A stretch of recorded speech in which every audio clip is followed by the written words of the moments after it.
Keepers, pada video kali ini kita akan membahas materi konsekuensi inovasi dalam mata kuliah Difusi Inovasi Pendidikan.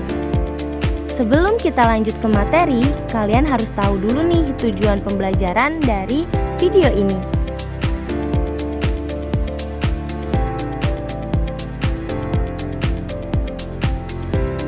Adapun daftar isi yang akan dijelaskan di dalam video ini yaitu: yang pertama, pengertian konsekuensi inovasi.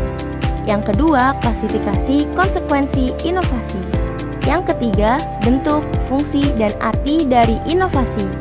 Dan yang keempat, contoh konsekuensi inovasi di kehidupan sehari-hari. Seperti yang sudah diketahui, proses difusi terjadi dalam suatu sistem sosial. Sistem sosial adalah suatu set unit yang saling berhubungan yang tergabung dalam suatu upaya pemecahan masalah bersama untuk mencapai suatu tujuan. Anggota dari suatu sistem sosial dapat berupa individu, kelompok informal, organisasi, dan atau subsistem. Proses difusi sangat dalam kaitannya dengan sistem sosial ini yang dipengaruhi oleh struktur sosial, norma sosial, peran pemimpin dan agen perubahan, tipe keputusan inovasi, dan konsekuensi inovasi. Materi pertama yang akan kita bahas yaitu pengertian konsekuensi inovasi. Konsekuensi inovasi adalah perubahan yang terjadi di dalam sistem sosial sebagai hasil dari penerimaan atau penolakan dari suatu individu.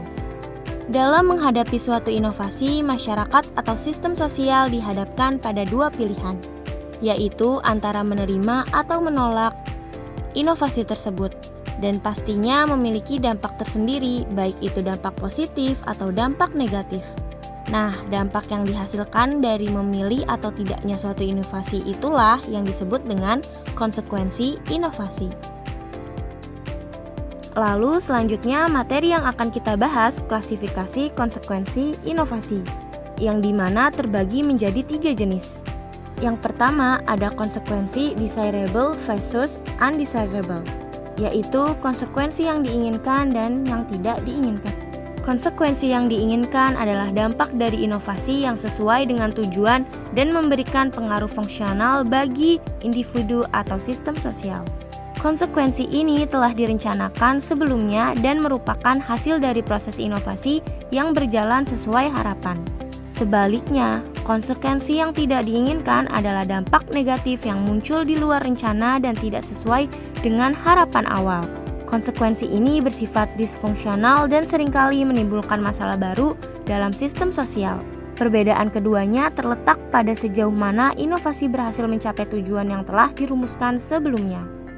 Lalu selanjutnya yang kedua ada konsekuensi direct versus indirect, yaitu konsekuensi langsung dan tidak langsung. Konsekuensi langsung merupakan dampak yang muncul segera setelah inovasi diterapkan, baik pada individu maupun sistem sosial.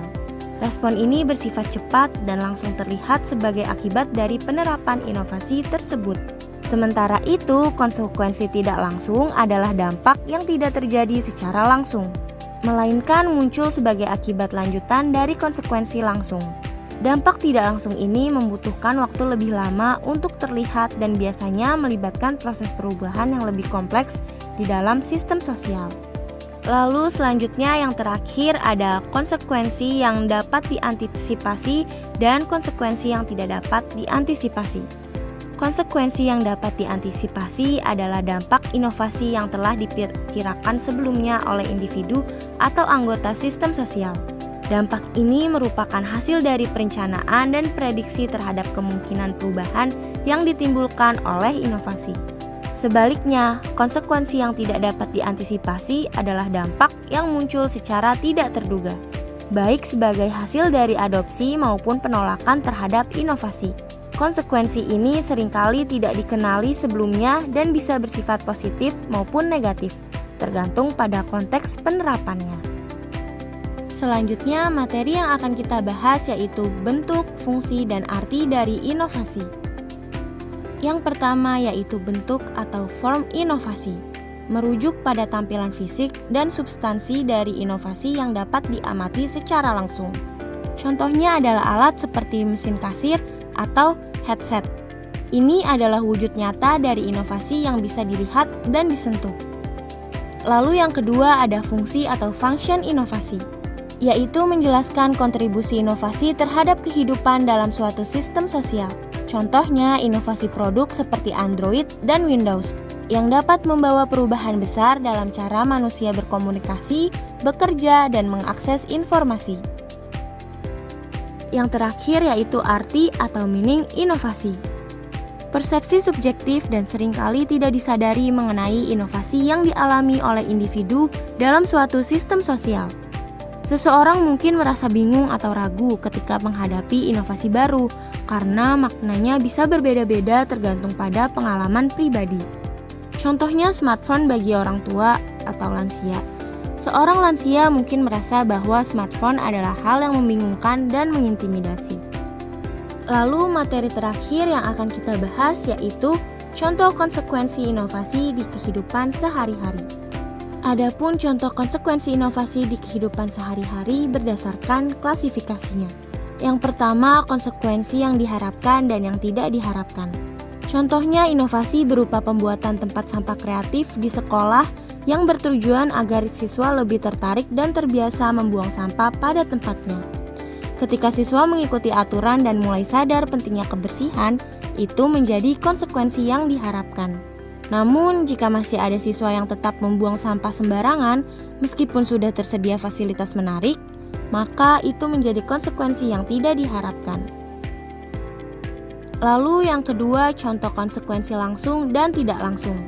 Gerakan literasi di sekolah mewajibkan siswa membaca buku selama 10-15 menit. Tentunya sebelum pelajaran dimulai. Dampak langsung dari inovasi ini adalah siswa mulai terbiasa membaca setiap hari, dan itu termasuk dari konsekuensi langsung. Nah, dalam jangka panjang, kebiasaan ini diharapkan meningkatkan kemampuan berpikir kreatif dan kritis siswa yang merupakan dampak tidak langsung atau konsekuensi tidak langsung dari gerakan literasi tersebut. Dan yang terakhir ada contoh dari konsekuensi yang dapat diantisipasi dan yang tidak dapat diantisipasi. Contohnya adalah pembangunan pasar tradisional.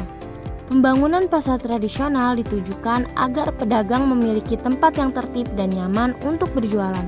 Ketika pedagang memanfaatkan fasilitas ini sesuai rencana, maka dampaknya bisa termasuk ke dalam konsekuensi yang dapat diantisipasi. Namun, jika muncul pedagang liar atau juru parkir tidak resmi yang mengganggu ketertiban, maka hal tersebut merupakan dampak atau konsekuensi yang tidak dapat diantisipasi atau yang tidak dapat terduga. Kesimpulan yang dapat diambil dari materi yang sudah dijelaskan yaitu, inovasi merupakan perubahan baru yang berbeda dari keadaan sebelumnya. Perubahan ini tentu terdapat dampak, baik itu dampak positif atau negatif. Ketika menerima ataupun menolak perubahan tersebut, hal inilah yang dinamakan konsekuensi inovasi. Konsekuensi inovasi juga dikatakan sebuah perubahan atau dampak penerimaan atau penolakan inovasi yang dapat dilakukan oleh suatu kelompok, di mana di dalam kelompok tersebut pasti memiliki sistem sosial tersendiri.